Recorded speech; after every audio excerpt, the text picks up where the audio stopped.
Jaya Radha Madhava Kunja Bihari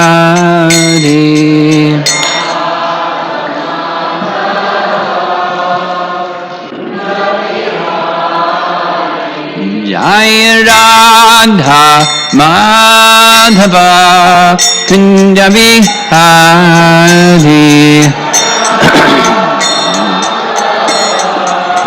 Kunja Bihari Gopi Jana Balabha Girivara Dhari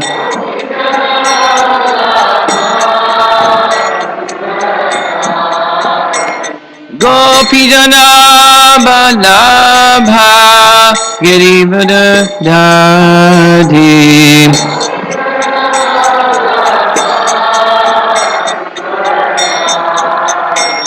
Yasodanandana Brajajanaranjana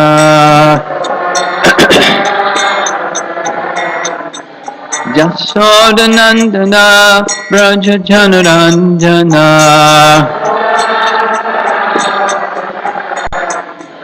Jamuna Tiravana Chari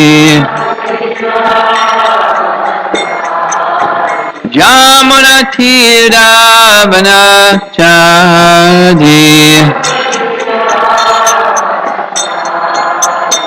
Jaya Radha Madhava Kunja Bihari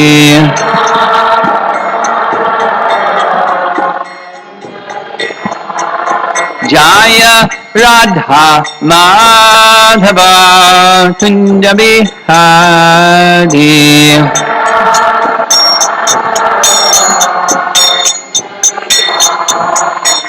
Gopi Jana Balabha Girivara Dhari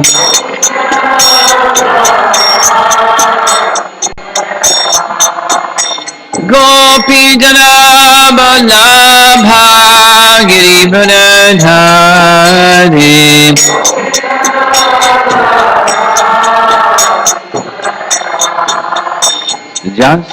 Yasodanandana Brajajanaranjana Yasodanandana Brajajanaranjana Jamuna Tiravana Chari Jamuna Tiravana Chari Jaya Radha Madhava Kunja Bihari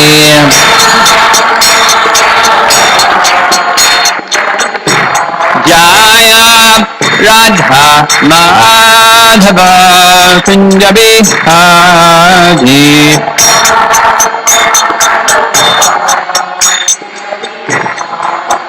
Hare Krishna Krishna Krishna Hare Hare Hare Rama Rama Rama Hare Hare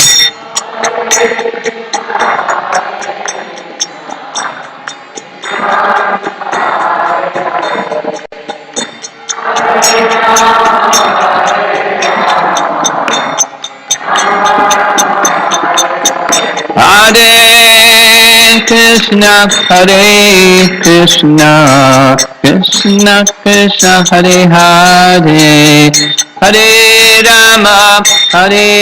Rama Rama Rama Hare Hare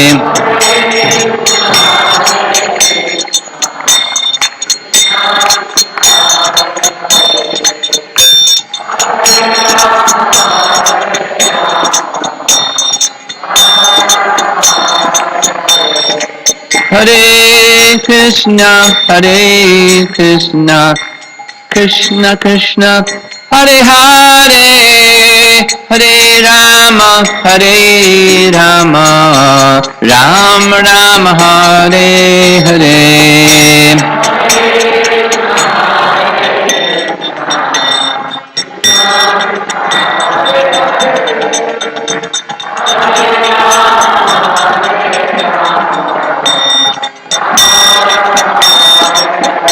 Hare Krishna, Hare Krishna, Krishna Krishna, Hare Hare, Hare Rama, Hare Rama, Ram Ram, Hare Hare.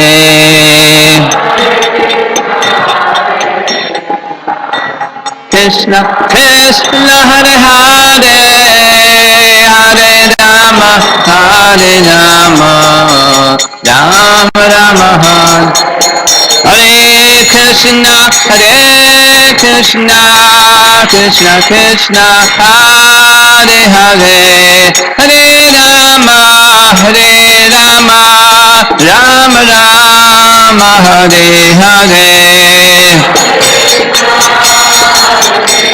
Krishna Krishna, Hare Hare, Hare Rama, Hare Rama, Rama Rama, Hare Krishna, Hare Krishna, Krishna Krishna, Hare Hare, Hare Rama, Hare Rama, Rama Rama, Hare Hare. Krishna Krishna, Hare Hare, Hare Rama, Hare Rama, Rama Rama, Hare.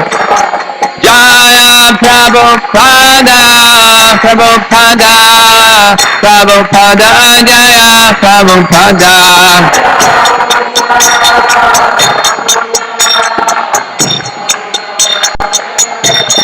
Prabhupada, Prabhupada, Prabhupada, Jaya Jaya Prabhupada.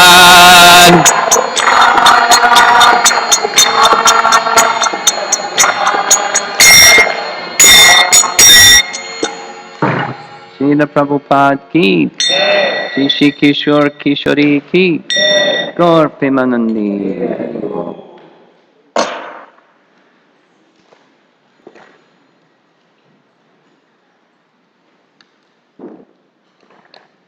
I was asked to make a practical announcement. I thought it was going to be somebody's car is parked in the wrong place, license plate number, blah, blah, blah. You got to move it or they're going to take it away. So it's not one of those. It's a different one.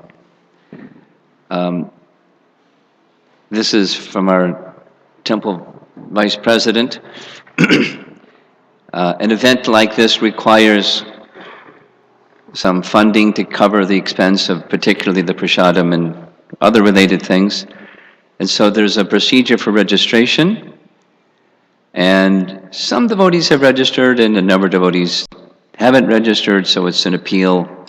If you haven't done so, please do so. And there's a registration desk right outside. So right now, or as soon as the class is over, please see your way to the registration table. Hare Krishna.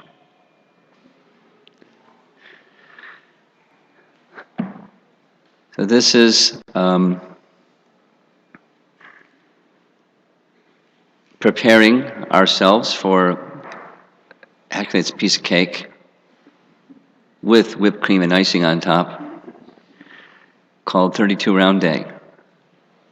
Now when we give it that name because when there's a japa retreat, which this isn't, this is the festival of the holy name, we have 64 round day. But many of you have to go back to where you came from, distant places, so we have only half a day tomorrow, so it's 64 rounds divided by 2, called 32 round day. And it's a very nice experience. Chanting 32 rounds, chanting the holy name is a nice experience, and chanting 32 rounds is a nice experience. And doing that in the assembly of devotees is especially nice experience, and it's actually easy experience. It just came from earlier this month, 2 weeks ago. I was at Seattle for a japa retreat, and as with other japa retreats, there was a phenomena where many people came who don't chant 16 rounds. Some people chant 4 rounds. Some people came that had never chanted before. Remember, we had the first one we had of these. This Festival of the Holy Name was in Oswego, and Lal Gopal brought a friend of his from worked with AT&T, and it was the 4th of July weekend, and Lal Gopal said, "Hey, why don't you come to the Festival of the Holy Name?" And his friend said, "Oh, I was supposed to go to the beach." "Yeah, but you can go to the beach anytime. This is a Festival of the Holy Name." He said, "What's that, Festival of the Holy Name?" And he said what it is, and, "Oh, I'm up for venture. Sure, let's go to, what'd you call it, Festival of the Holy Name? Sure, I'll go." So then he went. And so when it came to the sharing session afterwards, he was the first one with his hand up saying, "You know, I never chanted Hare Krishna before, never chanted anything before. I like music, but not anything spiritual." And I thought, what the heck, here I am at this adventure at the Festival of the Holy Name, so I learned how to put my hand in a bead bag and hold the beads, and it was really easy. And not only was it easy, but it felt like something I've never felt before. It certainly wasn't like being at the beach on the 4th of July. It was a spiritual feeling, and I really liked it. 32 rounds. I think he was even more than 32 rounds. Everyone was celebrating along with him. It was really nice. So maybe some of you who are here are not accustomed to regularly chanting. Maybe some of you don't even, like this young man, never chant. In Seattle, there was a japa retreat, and the sharing next morning came, and First Lady with her hand up had a little lap child in her lap. And she said, "Oh, I'd like to share." I said, I came because my husband wanted to come. And he chants, to be honest, maybe 1, maybe 2 rounds a day, usually just 1. I don't chant at all. I've never chanted before. But he wanted to come, so I thought I would come. So when I came, it was time for chanting, and my child was asleep, and I thought, what the heck? Not like a whole lot of commitment there. What the heck? I'll chant. So someone showed me how to hold the beads, and I started chanting, and it was really nice. I chanted 16 rounds. And everyone went, "Yay, 16 rounds." And I thought, what the heck? I'll chant another 16 rounds. So I chanted another 16 rounds, 32 rounds. Wow, it really felt good. It was really easy. And I thought, what the heck? Then my baby woke up, and that was it. But it was really nice, and maybe when I go back home, I'll start chanting. But I just wanted to share that with everybody. It was really easy being with all of you. And so if you're not a regular chanter, or not a 16-round chanter, or certainly not a 32-round, come tomorrow and join the party. And I don't see Jai Jagannath, but somebody can relate to Jai Jagannath. It'd be nice if Haridas Thakur can be with us. Can someone make that arrangement? Yeah, okay. He has a murti of Haridas Thakur that perhaps is as big as Haridas Thakur was. He's big. And Haridas Thakur is the Acharya for the chanting of the holy name. Uniquely, by the Leela of Chaitanya Mahaprabhu, he was not born in a quote, Hindu family. He wasn't born in a Brahmin family. He wasn't born in a Vaishnav family. He was born in a Muslim family. But from his childhood, he was attracted to chanting Krishna's name. This is before Lord Chaitanya appeared to inaugurate the chanting of Krishna's name. It was a plan. And he would not only chant Krishna's name, but he would chant Krishna's name constantly. And he became mature. He took a vow that every day he would not just chant 16 rounds or 32 rounds or 64 rounds or 128 rounds. Where was it? You add another 64 to 128, 100, whatever it is. 182, something like that. Whatever it is, 92, 192, 192. 3 times 64 rounds every day. Every day. Every day. Every day. And then the next day, and then the next day, and then the next day. And you do the math, and he hardly did anything but chant. Consider, for most of us, it takes average 2 hours to chant 16 rounds. Average. So to chant 64 rounds, it's 4 times 2 hours. It's 8 hours. And 3 of those is 24 hours. Every day. That's the day. So he must have chanted more swiftly than we do. Because he probably did some other things like eating and things that you have to do after you eat and taking a bath and maybe a little rest here and there. So, but every day. And I wanted to read or refer to one passage from Chaitanya Charitamrita where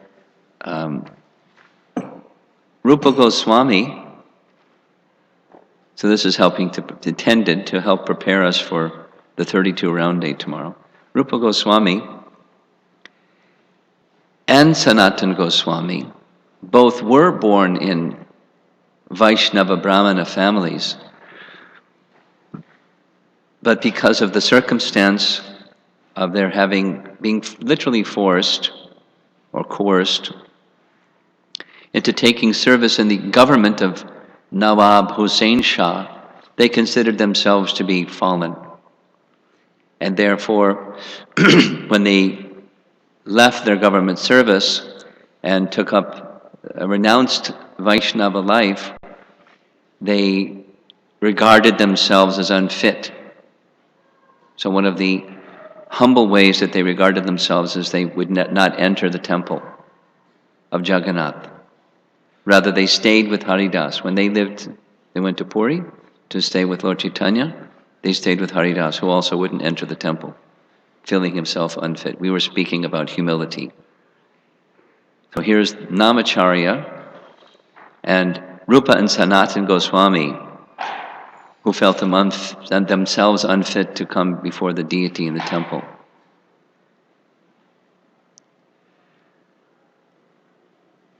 I love describing the humility of our great Vaishnavacharyas. It's so humiliating.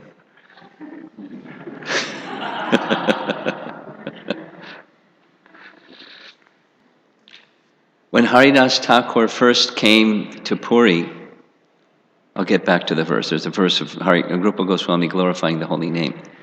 Wonderful verse, one of my favorite verses. When Haridas Thakur first came to Jagannath Puri, he came with the devotees from Bengal. When Lord Chaitanya had taken a South India tour, took 2 years, he came back to Puri. Lord Chaitanya sent some notice to the devotees in Bengal to come to Puri because he's now back and to come for the Rath Yatra. So they were, yay, let's go. They had a festival for a week just celebrating that they're going to go see Lord Chaitanya at the house of Advaita Acharya in Shantipur. And after a week-long festival, they got their things together, and they started making the journey from Bengal to Puri. And when they reached Puri, at that time Lord Chaitanya was outside of Puri at the temple of Alalanath, which is a very beautiful temple, very, very serene temple.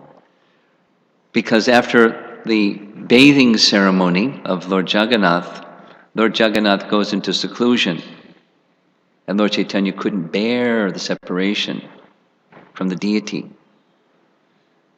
So he left Puri and went to Alalanath, where he could see the deity of Krishna in Alalanath.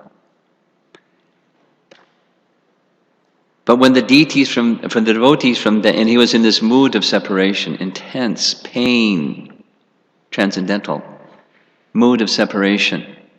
So he was in Alalanath, and the messenger came from Puri saying, the devotees from Bengal have left. So nice. He immediately just abandoned his own feelings. Immediately, he abandoned his own feelings and went to greet the devotees. Transcendental love for the devotees by Lord Chaitanya was astounding. So he immediately made arrangements that they would each have a garland and some sandalwood, because it's hot in the summertime. And personally, Lord Chaitanya applied the sandalwood and personally garlanded each one of them. And then he personally saw that they had residential quarters somewhere in Puri, and there were several hundred people, and it wasn't a resort place like it is today. But he found residential places for everybody. And then he was noticing there's somebody missing. Haridas is missing. He said, oh, Haridas is still out on the main road paying obeisances. Several hours later, he's still paying obeisances, feeling himself unfit to be with the Vaishnavas, just paying obeisances, to be in the Dham. So Lord Chaitanya went to him, Haridas, what are you doing? Please get up. I'm unfit to be in the association of the devotees. So Lord Chaitanya didn't disturb his mood. He made a suitable arrangement for him too, which was near the temple, where he could, on a little raised area, then there's too many buildings you can't see, but you could see the chakra on top of the temple of Jagannath. And there he stayed. Anyway, it's so nice. Just go on talking about Lord Chaitanya's associates and won't get to the verse. Lord Chaitanya would go every day to visit him. And one day, Chaitanya Mahaprabhu had in his hand, maybe some of you who have been to Puri have gotten one of Jagannath's toothbrushes made from a bakul tree. On the end, it's kind of made soft. However, they do that with a knife or something, so it's like bristles. And they brush Jagannath's teeth. And then for a few rupees, you get Jagannath's toothbrush. To the highest bidder. Anyway, Lord Chaitanya had one of those toothbrushes. And he saw that Haridas was chanting in the heat of the midday sun. So he stuck the toothbrush, the bakul stick, into the ground, and at once, a full bakul tree, bakul has big leaves, to provide shade for Haridas, like that. A miracle, one of many of Lord Chaitanya's miracles. He produced a bakul tree, so that bakul tree would shade Haridas. So since then it's been called Siddha Bakul. So there Haridas would sit. In fact, his bhajan kutir is there today. You can go and see Haridas, just like in the same pose as Jai Jagannath's Haridas, only he isn't as big as the one that Jai Jagannath has. And he's chanting the holy name constantly. Rupa Goswami was staying with him. as on other occasions, Sanatana Goswami would also stay with Haridas. And Rupa Goswami was in the process of composing a drama, actually 2 dramas. When Rupa Goswami was in Vrindavan, he was composing a drama about Krishna, and he didn't have a computer, but he had a memory without a computer. He had a big hard drive because he had that kind of capacity to remember things. So he was on his way from Vrindavan to Puri. He was composing in his mind the drama. Doesn't describe how that was. Does something like how Mozart would compose a whole symphony in his mind, go for a morning walk, and a symphony would appear in his mind, go home and write it. Like something. He was glorifying Krishna. And as he was traveling from Vrindavan, he passed through Navadvip and then down, there's this road. Now it's a regular road, but then it was just a walking path. And south of Bhubaneswar, on the way to Puri, is a town called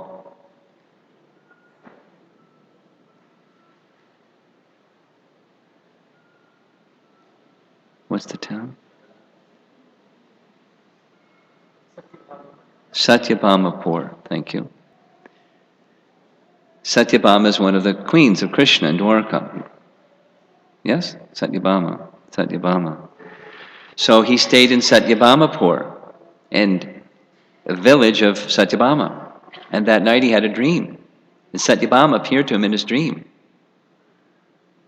And Satyabhama instructed him, make your drama into 2, Krishna in Vrindavan and Krishna out of Vrindavan. That will be very nice. And she disappeared. So he took it as an instruction from Satyabhama to make his 1 drama 2 dramas. So now he's composing in his mind 2 dramas because he doesn't have a computer and he's traveling on the road. Then he gets to Puri. Lord Chaitanya gives him the association of Haridas. And later, Lord Chaitanya said, I understand you're composing a drama. You should make it 2. Krishna in Vrindavan and Krishna out of Vrindavan. Rupa Goswami could then understand Lord Chaitanya is omniscient. And it was definitely Satyabhama who gave the instruction. It wasn't anything else. So it was now 2 dramas. So one day Rupa Goswami is writing, not just what was in his mind, now goes not into his computer, but he was writing. And Lord Chaitanya came to visit Haridas, as he did every day. And Rupa Goswami was there, and he saw Rupa Goswami writing. And so he was writing on a palm leaf, and he picked up the palm leaf and said, what is this? Is this the book that you're writing? And he looked at the page, the palm leaf. It said, this isn't handwriting, this is rows of pearls. Rupa Goswami's, even his handwriting was exquisite, what to speak of what he wrote. And then he read the verse, which I'm going to read to you, at least the translation of the verse.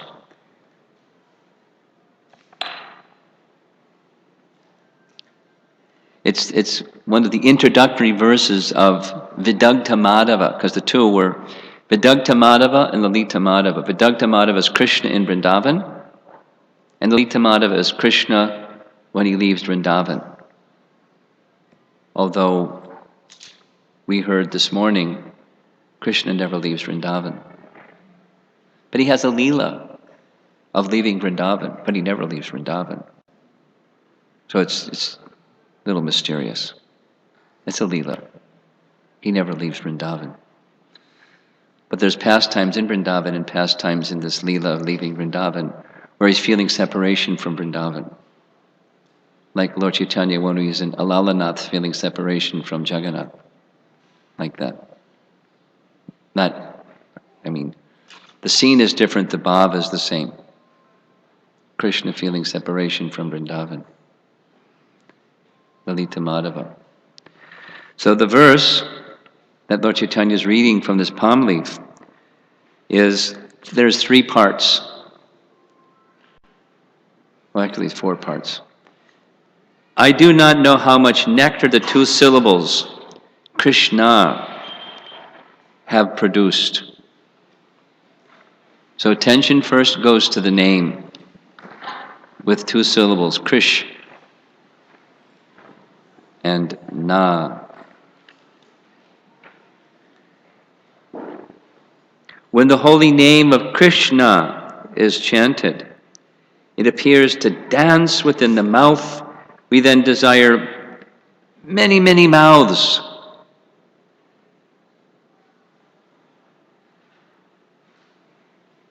If you're Rupa Goswami anyway. When the name of Krishna enters the holes of the ears, we desire many millions of ears. And when the holy name dances in the courtyard of the heart, it conquers the activities of the mind, and therefore all the senses become inert. So if you have a problem controlling your mind and senses, learn to chant like Rupa Goswami chants. Then your problem is solved. And in case you're not there yet, you cultivate it. And the cultivation is part of the reason for reading this. It's a meditation, something that you may find helpful in your 32 round day tomorrow or the next day in your chanting. The next verse says, when Chaitanya Mahaprabhu chanted this verse, Haridas, upon hearing the vibration, became jubilant and began dancing just to hear the verse. He was feeling such ecstasy that uncontrollably, not like, entertainment, just ecstatic feelings of the heart, he began dancing. And then the next verse, one has to learn about the beauty and transcendental position of the holy name of the Lord by hearing the revealed scriptures from the mouths of devotees. Nowhere else can we hear of the sweetness of the Lord's holy name. I'll read the Prabhupada's purport. This is to help prepare you for tomorrow's 32 round day. It is said in the Padma Purana, Atakshi Krishna Namadi na bhaved grayamindriyai. Chanting and hearing of the holy name of the Lord cannot be performed by the ordinary senses. Why not? Hare Krishna, there we go, the ordinary senses, just did it. Listen. The transcendental vibration of the Lord's holy name is completely spiritual. Thus, it must be received from spiritual sources and must be chanted after having heard from a spiritual master. Because there are people that don't, and they chant, and it's another kind of vibration, without detailing what that other one is. One who hears the chanting of the Hare Krishna mantra must receive it from the spiritual master by oral reception. Srila Sanatana Goswami has forbidden us to hear the holy name of Krishna chanted by non-Vaishnavas. There's a lot of that going on, by the way, here and there in yoga studios and things like that, such as professional actors and singers, for it will have no effect. It is like milk touched by the lips of a serpent, as stated in Padma Purana.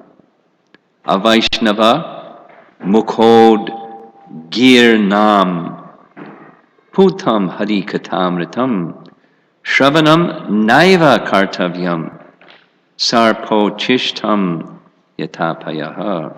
As far as possible, therefore, the devotees in the Krishna consciousness movement gather to chant the holy name of Krishna in public so that both the chanters and the listeners may benefit. So,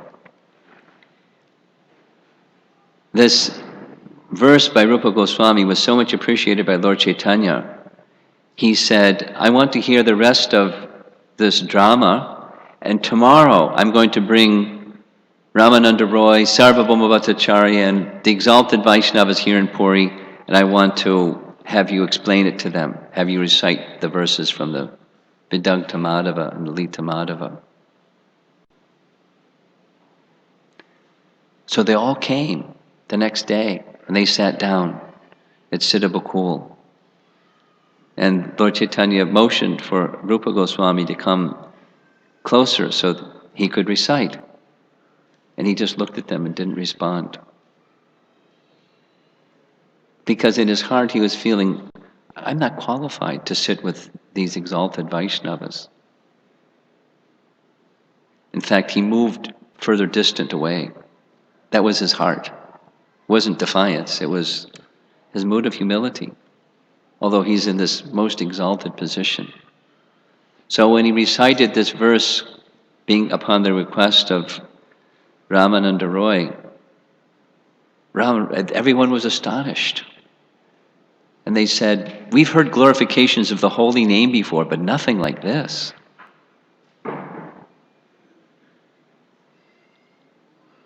So it's poetry, but it's also practical. And I'll hope to demonstrate. I like this verse. Ajita made a little, because he knows I like the verse, little, what do you call it? Framed it, had it printed up and framed it, so it's on my desk. It's something that I meditate upon from time to time, or regularly. The elements of the mantra, or the elements of the prayer of glorification. So there's the object, the name, and then there's the part of the body that makes the sound, the mouth.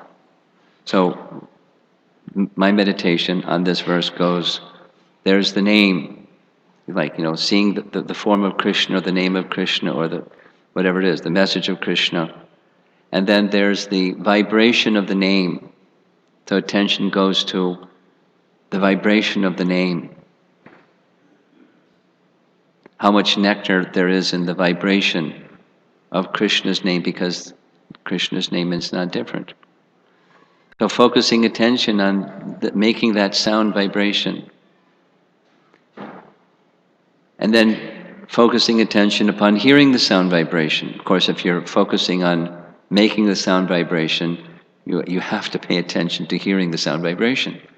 But then attention to hearing the sound vibration, specifically. As the mouth continues to make the sound, the ears hear the sound. And hear the sound, and attention on hearing the sound, and hearing the sound. And then that sound goes into the heart.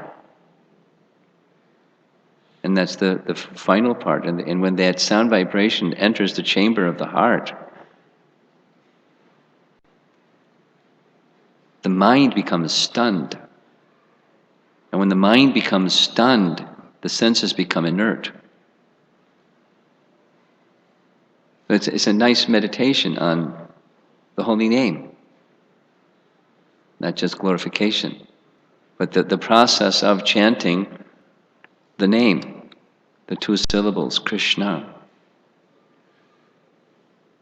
Making the sound, receiving the sound, letting the sound enter to the heart. Similar to the verse, Shrinvanti Gayanti Grananti Sadhavaha, a verse from the Bhagavatam, where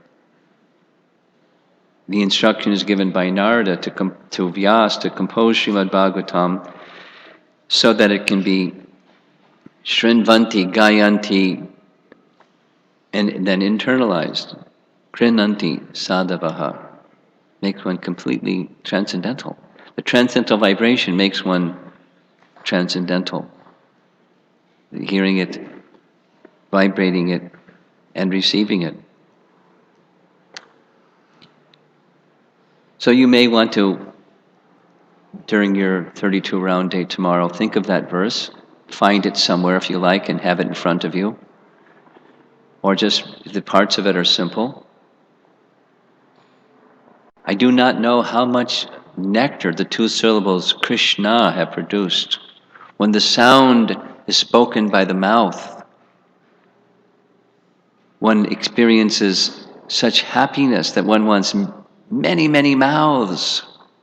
And hearing is such a wonderful experience that one wants millions of ears. Not just hear it carefully, millions of ears. When it enters the chamber of the heart, the mind becomes inert. The mind becomes stunned, and the senses become inert. We hear properly.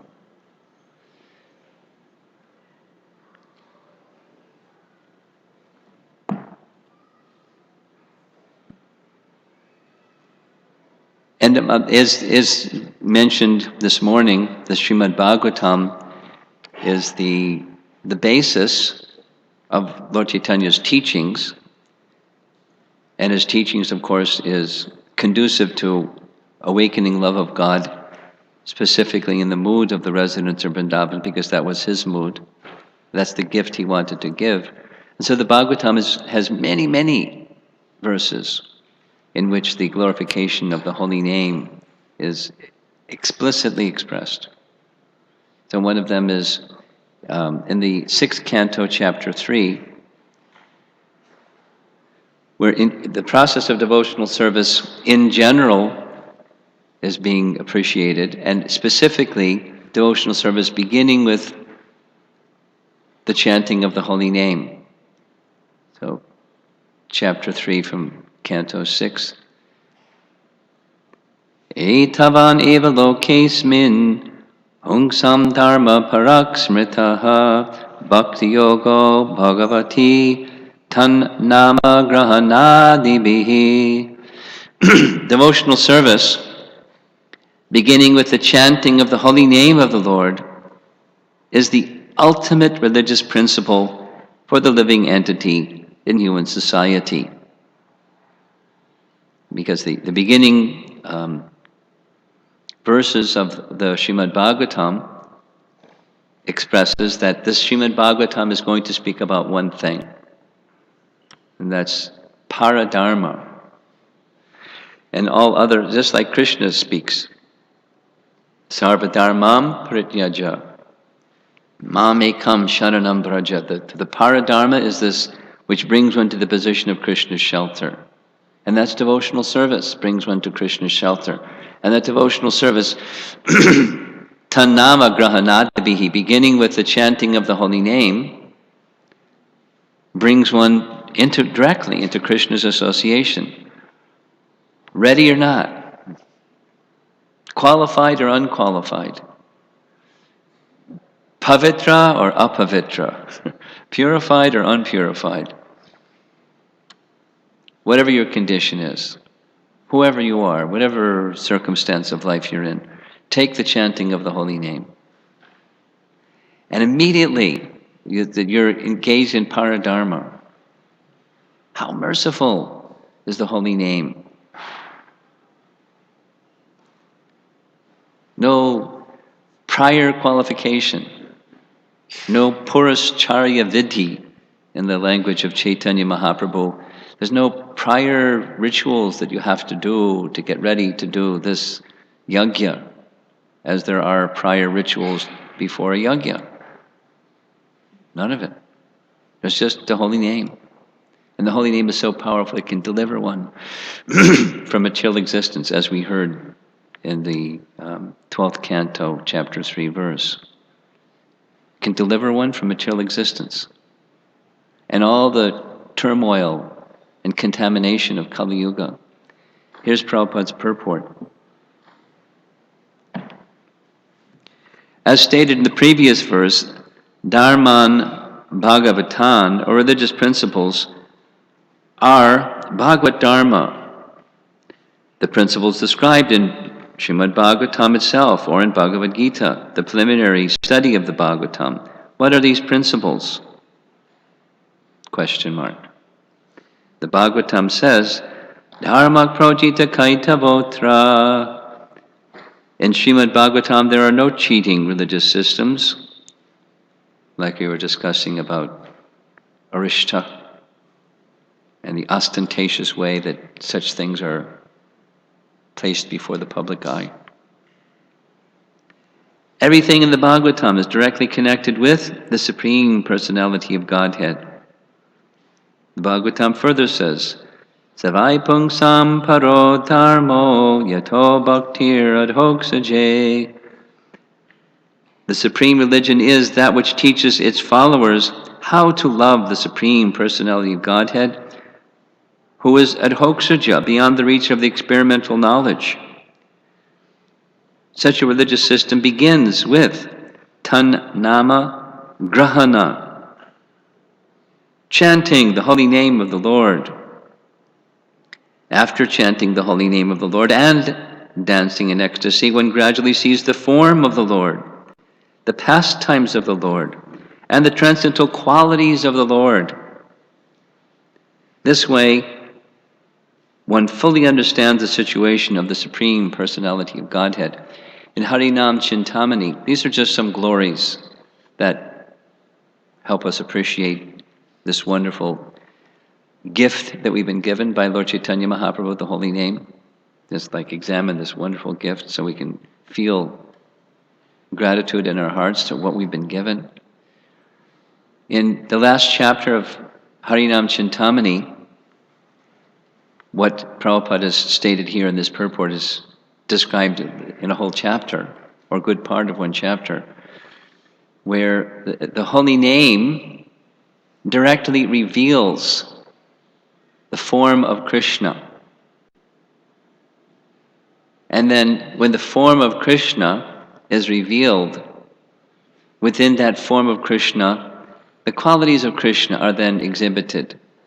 And the qualities of Krishna are fully recognized when Krishna then exhibits his pastimes. And all this is accessible within the holy name. And he explains, listen carefully, it's not that from chanting the holy name, then voila, the holy name, the form of Krishna will appear. Like there's two things. He says it's one thing, that within the holy name, the form of Krishna is there. And the form of Krishna is revealed within the holy name. He gives a further explanation. And then within that holy name, the form of Krishna appears, then the qualities of Krishna are disclosed. Krishna is like this. His eyes are like this. His smile is like this. His dress is like this. His features are like this.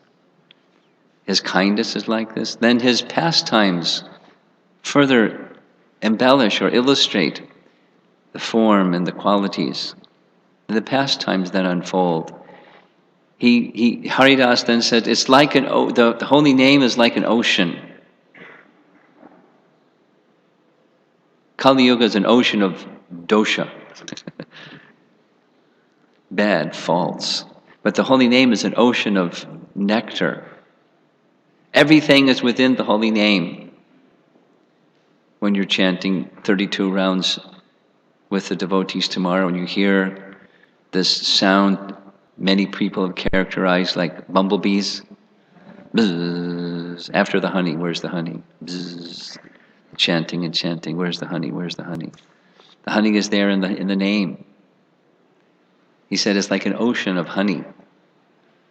And as in an ocean, sometimes there's big waves. That's, the form of Krishna will arise from that sound vibration.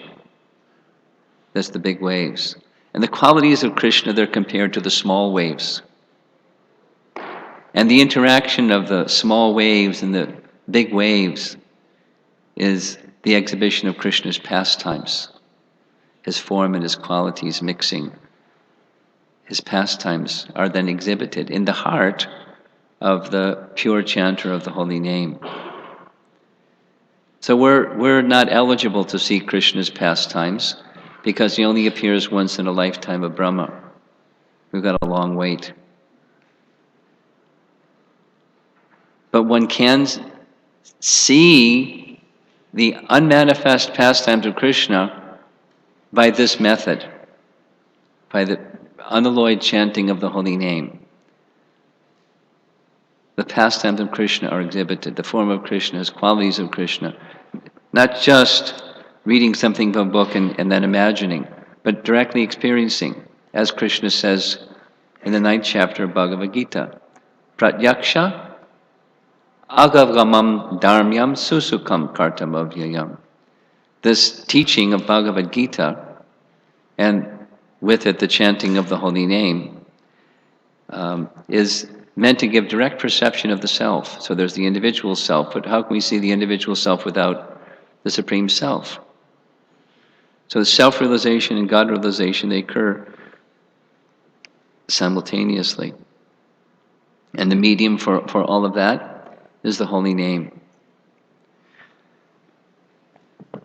Boy, time really passes quickly. This class is supposed to end at 6 o'clock. And it's 6 minutes to 6 o'clock. Our tea's at 6 o'clock? Yes, Maharaj. Okay. So, those of you that will be with us tomorrow, well, two things. I recommend, 3 things I'll recommend. Recommend anticipation. So when you take rest tonight, anticipate this wonderful opportunity of being with all these wonderful devotees and chasing the nectar, bumblebees, drinking the nectar of the holy name together. Anticipate that experience, diving, plunging into that honey pot with many other bumblebees. Don't worry, there's plenty of hot honey for everybody. Another is get sufficient rest. We'll have kirtan tonight. Don't eat like too much prasadam tonight. Take rest at a good hour. Get up early. And I know certain families going to be up probably at 2 o'clock in the morning, and your sons just love this day out of the year. And chant early. Even before Mangal Arati, chant nicely. So then after Mangal Arati, chant it together, and then don't eat a big breakfast. Eat a modest breakfast, and then, because you might torpedo after.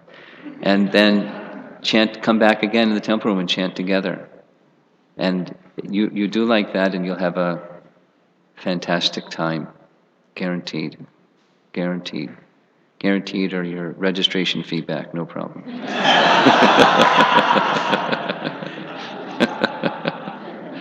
No problem.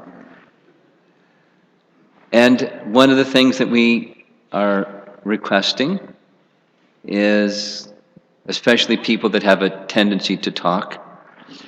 Some people are more reserved, but some people have a tendency to talk. It's Mona Vrata tomorrow. Mona Vrata means no talking.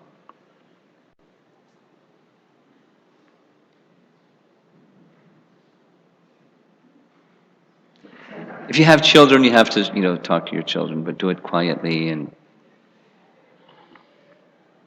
you get the idea. And if the devotees have finished 32 rounds and they wish to continue chanting 32 rounds, fantastic. Otherwise, according to the schedule, I don't have the times memorized, but upstairs I'm pointing to the Prasadam hall. We can have a little kirtan, unamplified little soft kirtan up there for people that finish early and want to chant that way. And then otherwise we'll just follow our schedule, and then we'll meet according to what the schedule says, and we'll do some sharing. And the class tomorrow will be shorter than this. It'll be like a mini Go Team Go class. Okay, so any comments or questions before the conch blows?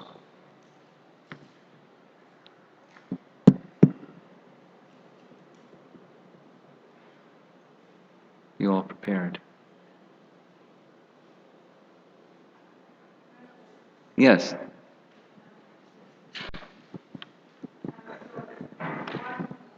Here comes back to Mike. So,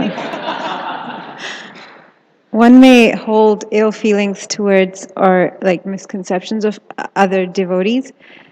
So this sounds like not properly honoring other living entities. Yes, so it's important. Probably an obstacle towards the chanting. So, sure.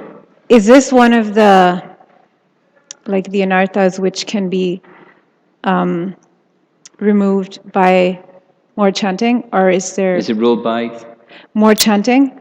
More You had chanting? explained there are 4 types of anarthas, Yes, yes. they can be removed It by can be more remedied by more chanting, yeah. Or is there any other steps to take for this? Well, yeah, a really nice one is we hear from Scripture how qualified devotees honor other devotees. And then we go, wow, that was nice. And then we follow in the footsteps of those qualified devotees to honor other devotees. That's a really nice one. It's part of culture, is how does a cultured person know how to be cultured? You know, it's not like a boarding school where you put a book on your head and you learn how to stand straight by discipline. So, but it's more of the spontaneous, loving exchanges amongst devotees and how devotees honor other devotees. Is that addressing your question? Not exactly. You got that question mark on your forehead. I was just going to, no, the thought was coming, it did address the question. The thought was coming, so this is like mental offense. Is this like mental offense Mental offense? when you're holding misconceptions or like ill feelings It's not towards? exactly offense. Because aparad is when you like, rah, rah, rah, you do one of those. You just vilify the devotee. The other is you may not be holding the right mood in your heart. You're not, it's not an offense, but what's inside may very well come out in the form of action or speech. So it's good to check it on the thought stage. And then, redirect that energy towards glorification and appreciation. See the bhakti, and in a mood of service, how can I be of service to this nice devotee who is carrying this bhakti, and like that. How do I go about that? How do I navigate this territory? But I'm not very advanced myself, which is kind of where the question comes from. So we see how advanced devotees do, and we follow in their footsteps. Nice to be around advanced devotees and to read the scriptures regularly. That helps. That's the cure, along with lots of chanting. So let's do some more chanting. Srila Prabhupada ki jai.